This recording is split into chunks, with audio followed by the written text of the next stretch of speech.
In today's video, we're going to check out some creepy TikTok conspiracies. Let's get into it.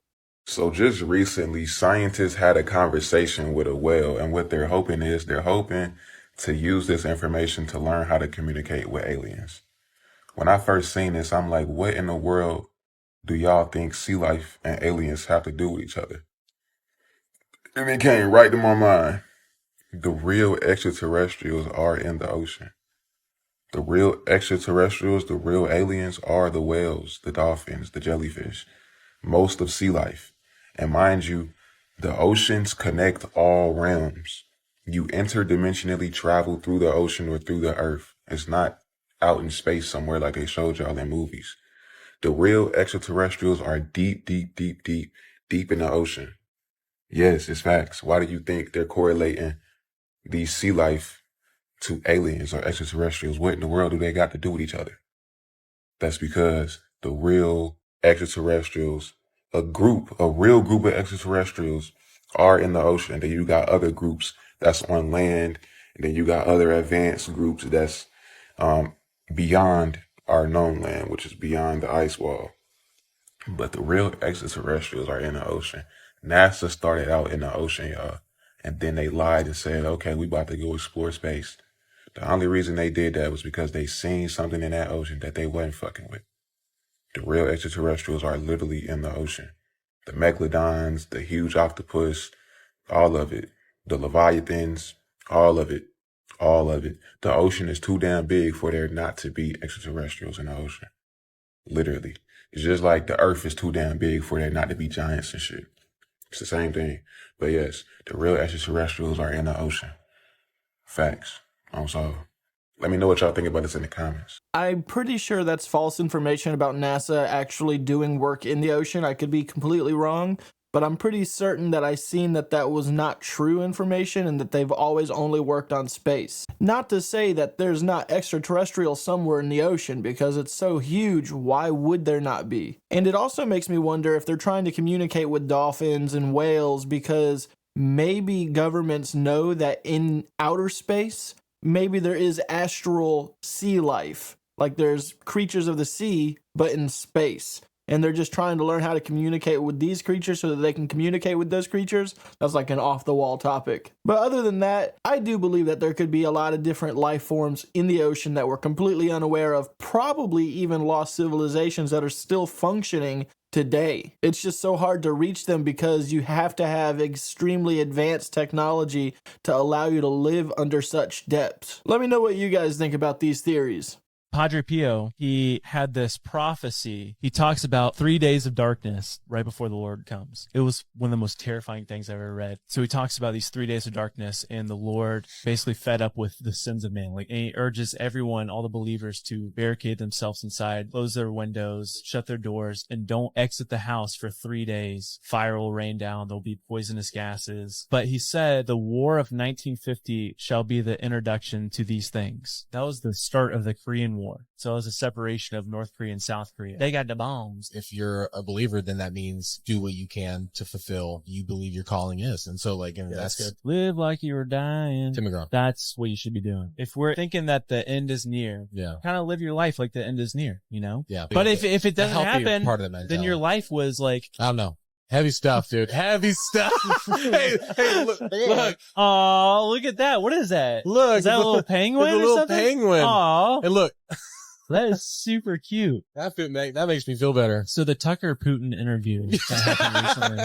I had some people during the eclipse say that we were going through the 3 days of darkness, or maybe that it was misinterpreted and it's supposed to be 3 months or 3 years of darkness. I don't know if I necessarily believe it. It's an awfully odd coincidence that it changes within reason depending on the scenario, but times are looking a little gloom, so we'll see. Maybe we're under a 3 months, 3 weeks, or 3 years thing, and something will happen in that time frame.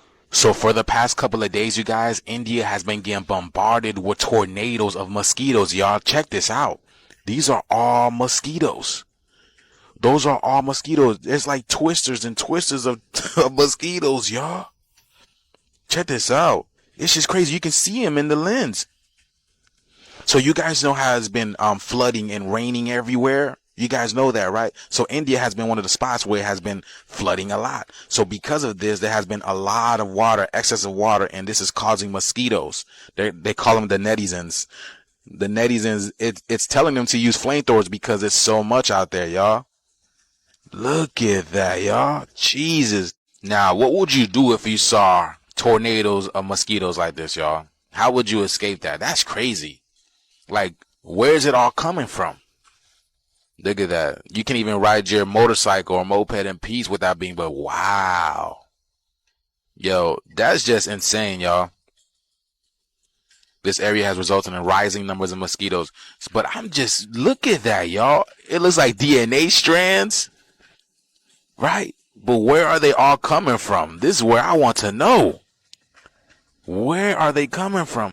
That water's not joking, y'all. That water that was frozen, that's making its way onto the earth now, that's being removed from the Arctic, right? Making its way onto the earth now. It's not playing. And now India is being bombarded with mosquitoes with the potential of bringing diseases from these mosquitoes, y'all. Y'all know what mosquitoes do. But yeah, but this video is strictly for entertainment purposes only. I am only raising awareness to interesting situations during this interesting time. Let me know what you guys think about this video. Like, comment, and share for more videos like this.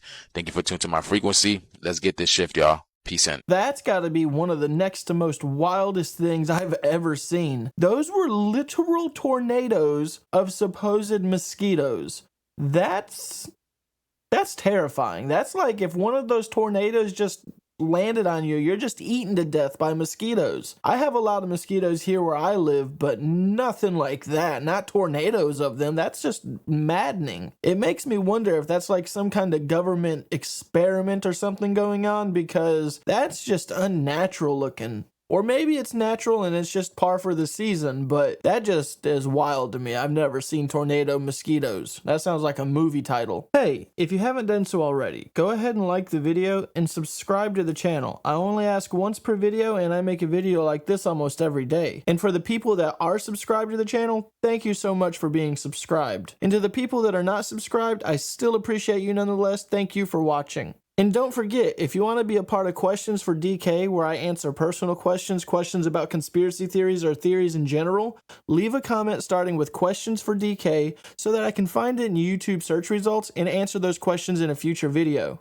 The Earth isn't flat, but what would happen if it actually was? Well, first of all, we're not even sure if gravity would work, but if it did work, it would pull everything towards the center of the disk. This means that all of the water on Earth would pool in the center, trees would grow diagonally, and you would never be able to walk to the edge. If you somehow did make it to the edge and then trip, you wouldn't fall down, you would fall sideways. On top of that, it's a bit unclear what force would keep the sun circling around flat Earth, but even if it were somehow possible for it to do that, there would be no time zones, no seasons, and eclipses wouldn't be possible. Also, satellites wouldn't work, and because we weren't able to place satellites in our sky, GPS wouldn't work either, or anything else that relies on satellites to function. And if that still doesn't convince you, I'll leave you with a quote that Jeffrey Russell said in 1997, "With extraordinarily few exceptions, no educated person in the history of Western civilization from the 3rd century BC onward believed that the Earth was flat." Possibly its own inhabitants. The concept of a hollow earth goes well back before written word. When I see reports like that, it leads me to believe at least that there's a possibility that we have a hollow earth. Man, oh man, flat earth, hollow earth, round earth, all the earths. I love all the theories behind all of them. I think they're really fun. And I think I like hollow earth more than all of them. I think that one's my favorite theory out of all of them, because it just sounds so fascinating that there might just be a whole nother world within our world. And I think that's pretty awesome. What if God and everything from the Bible was a part of hollow earth and it just somehow made its way to the exterior of Earth, and now it's on the outside of their Earth that was actually meant to have the Bible?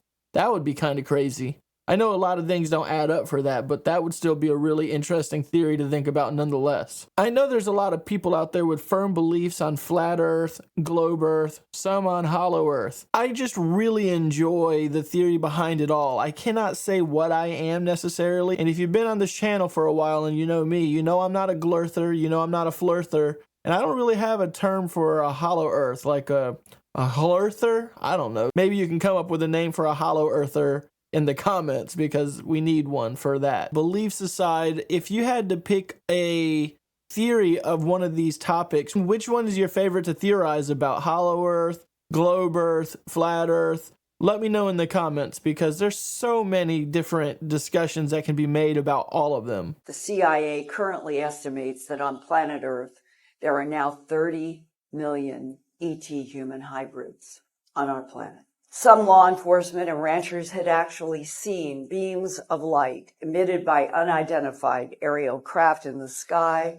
The tall blonde Nordics from Procyon have continued to crossbreed with us humans at many stages of our evolutionary development, and this type of activity still goes on. The tall blondes from Procyon are trying to correct somewhat scrambled results of their earlier genetic interventions here on Earth. If the tall whites are as they've been described to me by two different aerospace people, big places like Raytheon and Lockheed, where they have worked side by side with the tall white, and they talk about how it is like being with a human with 5 superconductor crays for a brain. But they're not incapacitated. The humans are not incapacitated by working with the tall white. They learn a lot. That what they describe that the tall white is capable of doing is overwhelming, but they work together, and that the tall white seems to have the ability, is trying to stay in the mode, is the way they said it, of helping us learn. And that's really important, not taking over, helping them learn. And that the tall whites helped us build these 3 starships, the Curtis LeMay, the Helen Keter, and the Vandenberg.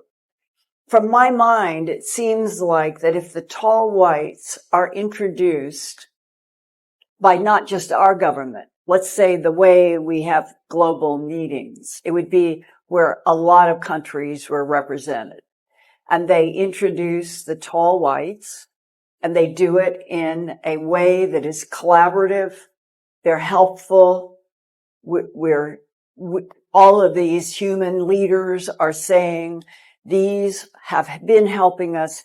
They're going to help us. We need their help. And we're now introducing you to other life in the universe. We were formed, perhaps by extraterrestrials, ironically enough, as being of, by, and for the people. You had that guy on talking about the pyramids. Yeah, yeah. So we just had this guy, Land of Chem. He came on our podcast. Jeff Drum. He was talking about American how guy lives in Egypt. Yeah, that they were using pyramids for chemical plants, producing certain chemicals to strip mine and fertilizers, so they could build their empires. Which makes a lot of sense because if you look at the pyramid, it's such a complex structure. Yeah, it doesn't make sense for it to be a tomb or anything that's been the modern narrative. It is some sort of ancient tool, and so his whole thing was like you can scientifically prove that they were producing chemicals in these things, and he had a lot of theories about why. But we hear about a lot of on the show that they were going around the world. There's copper mines, and there's connected to giants in like places like Michigan. They're building things with metal, so I was wondering, Christians have to sort of put this in their paradigm and kind of unwrap it. Like, who's making this craft? Where are they making this craft? Yeah. Why are they making this craft? If angels can just appear and disappear, and if all these spiritual beings can do whatever they want, which Luke and I kind of, after doing the show, realized they can't.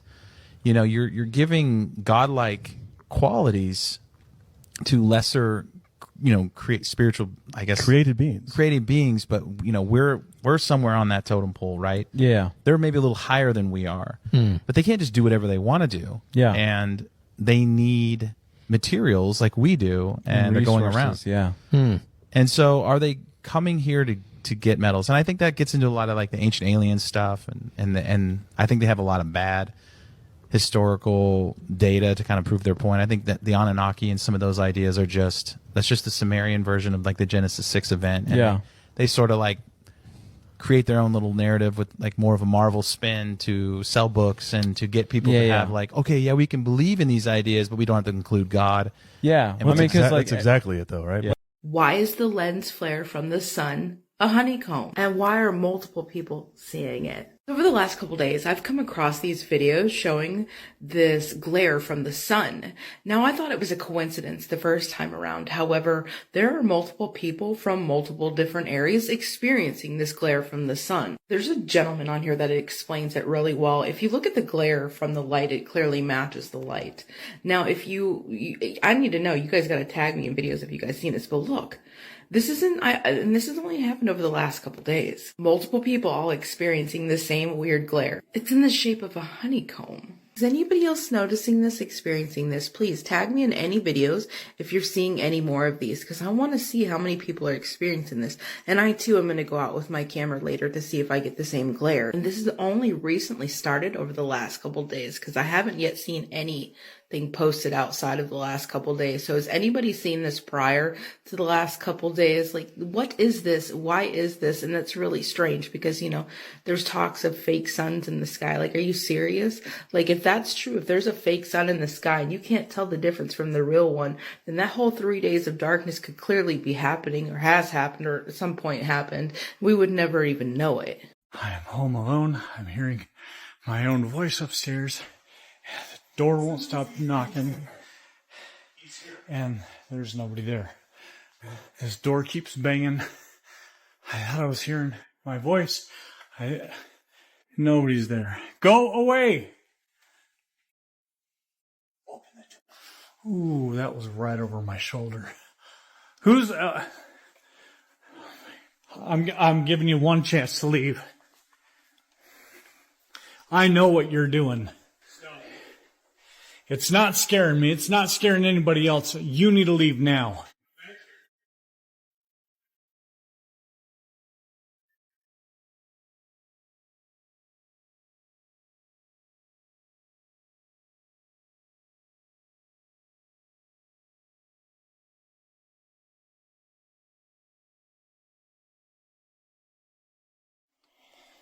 Yeah, I got a feeling you're in this room, aren't you?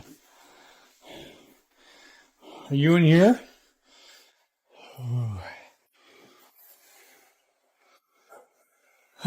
This again. Okay. Come here. All right. If you're going to play these games all night, I'm not doing this.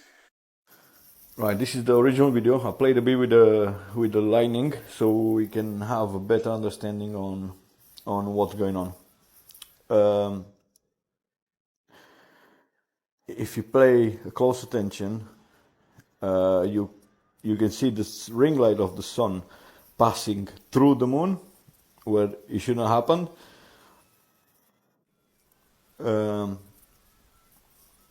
At this point, when the moon is starting to move again,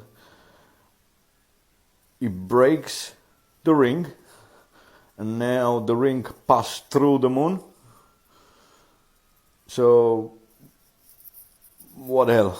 What is going on? It looks like the sun did a 180. Yeah. What is the moon? That's no moon. If it was, you would have seen it right before the eclipse and right after the eclipse. We haven't seen the moon in the sky all day except for this one moment right here. That is not the moon. Think about it. If that were the moon, it would have been lit up so bright right before it eclipsed the sun, brighter than we normally see it. But we didn't see that at all, and it would have been the same thing right after the eclipse. You would have seen the moon brighter than ever before, but you didn't. You didn't see it nowhere today except for this one time right here. If it were the moon, this is how it would have looked. If you believe what they tell you, this is how it would look right here. But it doesn't. That's not the way it looked. That's not what you seen today. You didn't see the moon until it was supposedly covering the sun, because it wasn't the moon. This is what you saw. You seen a black object the same size as the sun move across it and turn it to darkness. But you didn't see that object before it got there, and you didn't see it after it passed the sun. Like I just showed you right here. This is what you would have seen if this is what they were telling you the truth. But that's not what you've seen, is it? That's not what you've seen at all. This is what you've seen. You didn't see the moon before, It's supposedly across the sun. You didn't see it. I've been looking for that video for a little while of the eclipse going over. I've been told by some subscribers of mine that you would not see the moon as it's going over the sun because it would be flooded out by all the darkness of the sun being covered up. So I really can't say whether that's the case or not. I'm not an expert in that field, so I really don't know. But to me, it's extremely fascinating. I really like the camera that this individual is using. It gets extremely close-up shots, and those little pink plasma pyramid looking things are really wild. It also doesn't look like anything is eclipsing the sun because it was just a part of the sun rotating, exposing a black hole behind it maybe. Really fun theory I like having. I highly doubt that's the case. It was probably just a normal eclipse, but it looked weird. Alright guys, I'm gonna go ahead and end this video here today. I'm really sorry it's super short. I have a lot of things that I got going on this week and weekend, so I'm trying to get things around. But as always, if you did find any of these clips interesting, links are in the description down below. And with that being said, have a good day.